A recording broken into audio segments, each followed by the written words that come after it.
and in my commercial job, I'm head of ecosystem in transparent ecosystem. That's transparent ecosystem, not our joint ecosystem. So kind of partner. So yeah, partnerships and cooperation is in my DNA. And yeah, partnerships. We partner with other supply chain technology providers, for example, and so on, and so forth, and also to some extent and I did not plan to do a presentation on my employer, Transparent. Just a few words. Transparent is a software as a service provider for the supply chain actors. According to the Boston Consulting Group, what matters most is the largest of this kind, so 1,400 typically large scale shippers interact using our platform with some 160,000 logistics service providers. And that's the biggest platform of the kind. And the interaction counts more than the different features and tools from execution over procurement to real-time visibility, greenhouse gas emission calculation, and all this nice stuff. But the important thing is that these actors in the supply chain can interact efficiently using our technology. But I think that's pretty much enough on my employer. Apart from my job in Transparent, I have a few other things which keep me occupied. Among others, I am vice chair in the list for global network supply cooperation and collaboration. So again, partnerships. Well, when I prepare myself for our today's workshop, for our workshop these days, I said, it's not a good idea to start competing with El McKinnon and Lori and Maya and all these researchers. See what you can do, how you can contribute. And actually, that's working fast. My contribution is I've been talking to supply chain leaders over the last month about what are your priorities to decarbonize logistics operations. So primarily from the shipper. And what I've done is 3 points, which have been repeated on all people I interviewed. And one is accurate emission calculation. Modal shift is also mentioned as a top 3 priority. And finally, fleet electrification. If this subject will consistently stay the top priority is to be questioned, but this is the picture as it is. And then I asked myself, yeah, but where are we really? Is that realistic?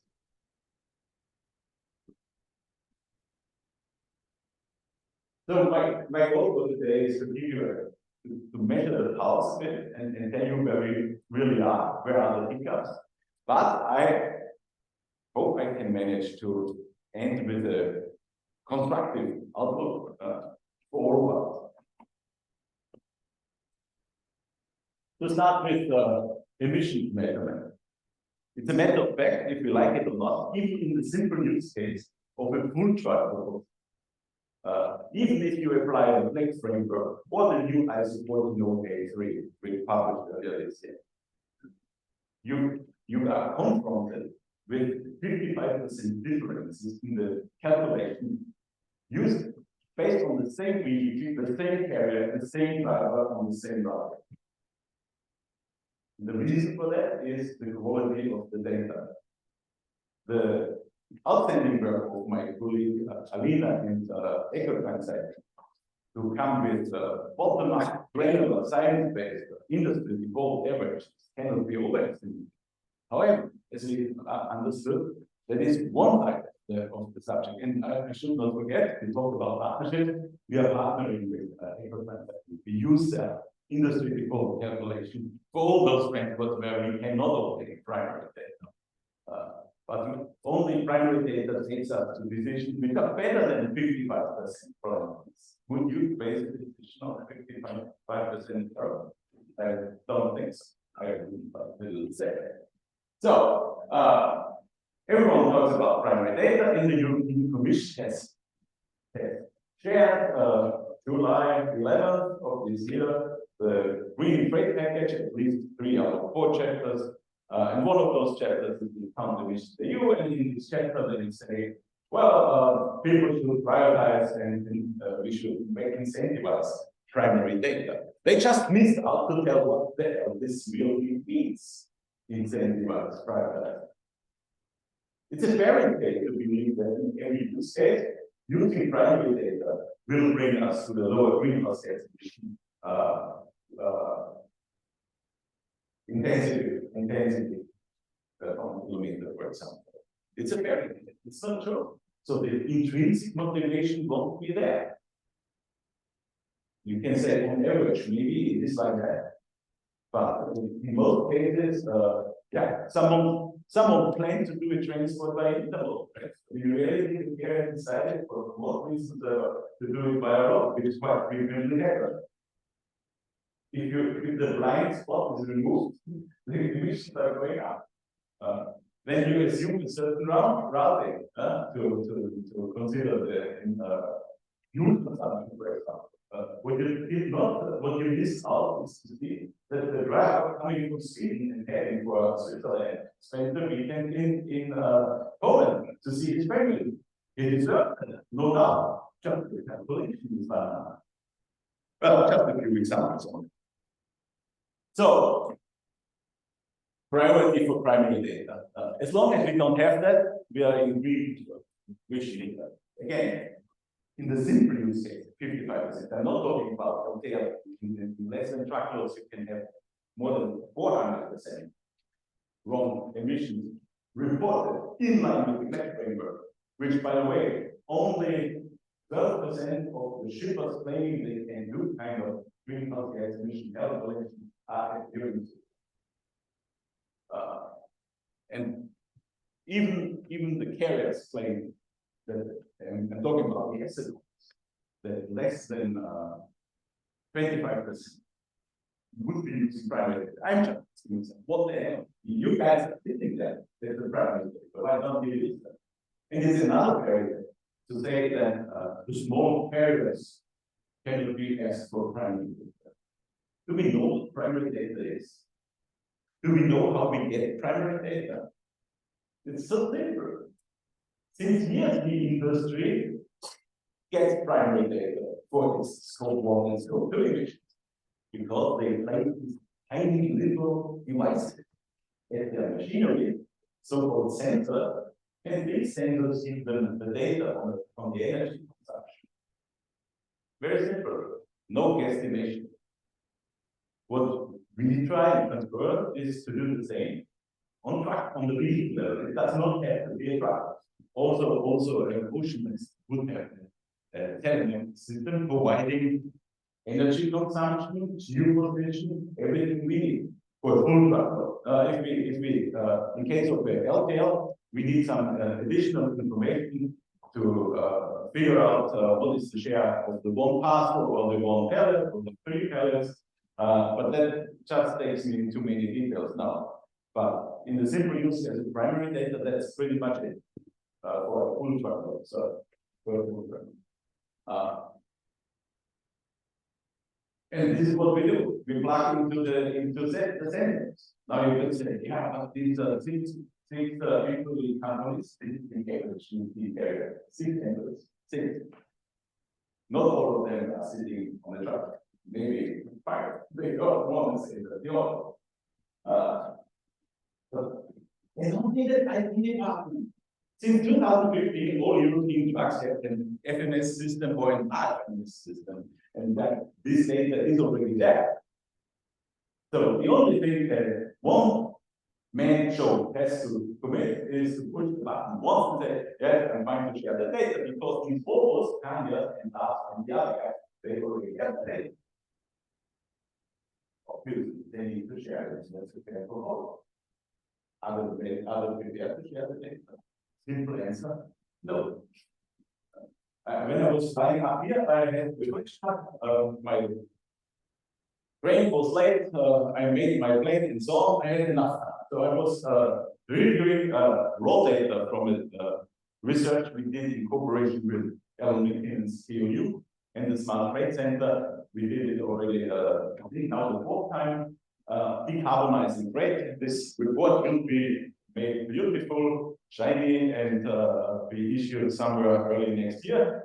But I saw discouraging raw data from the report, and one of the things I saw is that the carriers peak, we had, just to be complete, we had 527 carriers and 181 shippers entering to the report. So not that bad. Out of those, 48 of the carriers declaring their position, 48%, almost half, and said, in no case they're going to share any data on our regional calculation. Okay. Not with the third-party provider, not even consolidated. Just give us the everybody is fine data sharing as long as it's not his own. And don't forget that. And then the European Commission comes with this opt-in compulsory phrase that I'm not removing what I don't. So there are some challenges embedded in here. Then we move to the second one, not to waste too much time. One of my favorite topics, modal shift. I was a business consultant in 2003, so precisely 20 years back. And in 2003, I was my first project in logistics, administrator, and also studied national economics. So yes, John things that's about not my art is that the difficulty lies not on the new ideas, but it's came from the old ones, and this is what we are debating. But to go back to my presentation, I was introducing an intermodal perspective and a large logistics service provider in Europe and consultant. And since that time, I observed what happens in intermodal transport, in particular in Europe. And millions have been spent at that time. There was a program Marco Polo, and other programs have been followed, whatever. And recently, over the last year, the European Commission has claimed we got a double rate with until 2050. I wonder how they want to do it. They did not even think about it. Because the reality is completely different. There's a phantom model shift. It doesn't exist. I agree, there are partially very successful CDD projects. One corridor with one shipper, with maybe one shipment with a provider. But on average, there's nothing. Volume from rail declines in total. Total volume in a growing market. Total volume from rail declines over the years. Sorry, I didn't find the graph for you back in 2003. Forgive me. It doesn't look better. Didn't find the graph on the real side, and I didn't want to be somewhere. Then another Chinese week ahead, and we were out and said, sure, you can't say so. Intermodal transport is growing. Yeah, but we don't see market share. Where's the growth? The growth goes through the roof. And it's losing even total volume during this year. You might have been reading the press release from the UAR, the Union of the Association of Intermodal Transport Providers. Annus for readings. They moved into Latin language, as if you wouldn't understand that the declaration of insolvency, the declaration of insolvency, forgive me.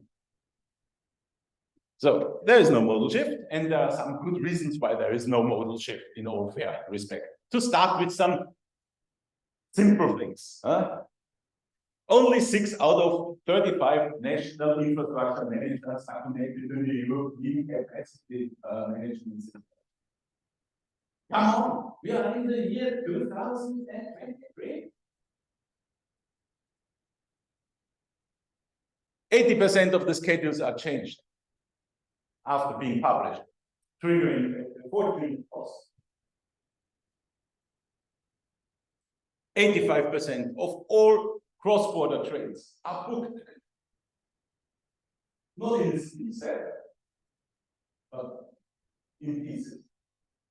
And almost 9 out of 10 trains do not use all of those 8 break points. Can you explain why asking? Yeah, of course I can. Maybe it's not so kind. We have here is a bunch of 87 nations, which where everyone looks on itself. Cross-border trade coordination doesn't exist. So one was the point of the European Commission because the problem coming from there, they are not able to solve that. There's a different thing, and partially the different national governments are just stopping the show. But the European Commission, as part of the Green Trade Package, this is where the country is made a proposal, and I can only hope that the Commission grew very hard to install an organization or to use an existing organization to fix the cross-border airline problem. An authority telling the national authority, no, here you have the free press to keep it to that without really asking. As a small example. And then we have the rail system. Director from DG told me, Sergey, I know intermodal transport is living in the island and it is still stuck in the 19th century. Oh, well, was it before Christ or after Christ? I'm not so sure. But I cannot dispute that. And if you ask the system, how do they feel about their own performance compared to road transport? And don't get me wrong, I'm a big fan and supporter of intermodal transport.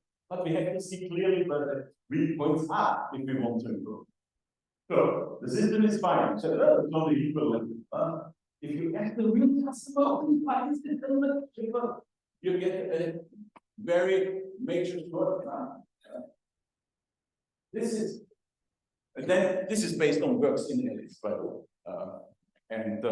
Then we went back to the shippers and said, okay, where does this huge gap of perception come from? And the number one reason for these differences in the view is the lack of integration into the supply chain. So then we had a workshop with the real sentence. What do you want from us? We have everything. We have this, we have that, there's this, that was wonderful. Did you manage to integrate one of the shippers? Oh, the information cannot pass outside the terminal. This has to stay within the system. If the quality of the data is good or not, doesn't really matter. So the shippers stay in line. There was this European funded 4.0 project to collect million qualities, framing nicely, status information, all this, all real times. Yeah, array. But to collect status from all these actors like terminal operators and intermodal operators, rail companies, including the first and last mile operators. The exchange. Then it was finished and they turned it into an organization which is operating as a kind of total organization of the Deutsche Computer. I talked to the general manager about sharing data with some of our customers, small companies like this that might like to see what products are occasionally. So this guy said, I cannot share data, except you are a member of the UIR. Luckily, we are very useful to develop. And he said, yeah, you know, if there is a ship and you find next to the consignment, we go to next is not our customer. We go back to the forwarder, then we ask the terminal, then we ask the last mile operator, and we ask the first mile operator, the intermodal provider, and also the rail. And if they all agree, signed up with the letter of authority and not react immediately after Syria and probably, then you might get data for your fairness. In one of those sentences, no, sorry, you can't. Right? Come on, come on. Crazy. I stopped at that point. Did I miss out anything of importance? Sorry. No, not really. Yeah, maybe just one more. Finally, the European Commission has managed to complete its green curve at November 9. The last and long waited task of the package was the proposal for a revised combined transport directive. So now we have everything in front of us, and to summarize it, in the last week's internal summit organized by the UR, I asked to ask the representative of the EU if the lady would feel that based on the entire measures of the package, they could reach the targets they have outlined themselves. The lady was answering without answering, and that summarizes also my opinion. It has two letters, starting with an M. Well, moving forward to fleet electrification. You can count every LinkedIn post on an electric truck or even hydrogen coming into business with equally one vehicle, right? Because if you look at European statistics, we have 6.3 million trucks being operated. I'm talking about everything, right? Operated in Europe, including the UK. Yes, you are still in Europe. And last year we had 275,000 of those vehicles sold, and 1,600 of those have been either electric, hydrogen, or hybrid. Yes, and all gas sales for CNG and so on, all that type of vehicles are practically dead. That is of interest. Well, and we all know that the cost of battery electric vehicles, I'm talking about the tractor here, is about 3 times than IC, and the hydrogen about 5 times. And that might slightly change over time, but not expect miracles. And then we have this charging station debate, useful debate. If you are a truck driver, you queue up for fueling, for refueling, and you have 2 trucks ahead of you, well, 15 minutes, then you can go. If the same happens to you with the truck that is charging station, including the mega station, going forward the charging stations in the future, which, by the way, according to the European Association of Automotive Producers, will mainly be at the loading or unloading sites of the industry, which is fine. We're going to develop a kind of time slot management system with tokens, so that someone, if a slot is booked, cannot load its truck at the place which has been booked. Otherwise, I would say we need to expect some regulation at the site to be taken care of in due time. The shortcoming, of course, is that unfortunately we lack a little bit of energy to phrase it smartly. So whatever we do, if we could just as green ticket, move all the trucks with one stick of the finger to battery electric or hydrogen. They could operate. The energy isn't there. The energy isn't there. And you have, if you don't have it in your pocket, I don't. So still an endless area, to be honest. And you can't build as many atomic power stations in the meantime, realistically, even though you will raise producing green energy. To close the gap is too big if you remove all the fossil energy. I can talk endlessly about it. No, that's not a threat. I will summarize all of that point. The industry is the same.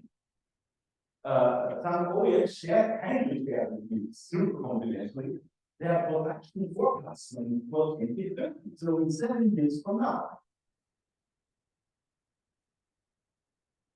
And the total is to produce 70,000 of these vehicles in total. Altogether.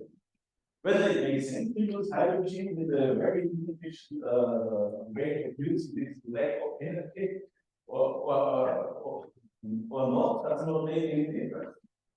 This would cover 25% only of the demand only for Europe. Of total sales of commercial energy. So they don't have much hope on that to some extent.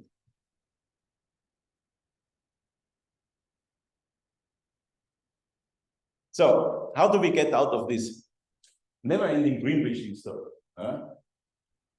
One approach, you named it yesterday, is collaboration. Well, in this recent raw data from decarbonizing trade I mentioned before, only 3.1% of the shippers claim that they see any hope in collaboration or would prioritize collaboration, which is very, very disappointing, but I cannot influence it. I can just tell you. Data share, I named it before. I think, to be honest, if we want to enforce data sharing, we need to enforce it. If we don't enforce data sharing, then will be stopped at this point. And if we ask the carriers in particular, what are the main drivers which make you consider taking towards decarbonizing your operations? The number one response is upcoming regulatory compliance and regulations.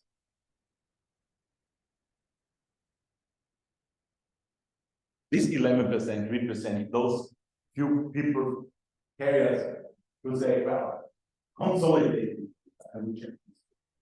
So that does not make so much difference. Why I'm here?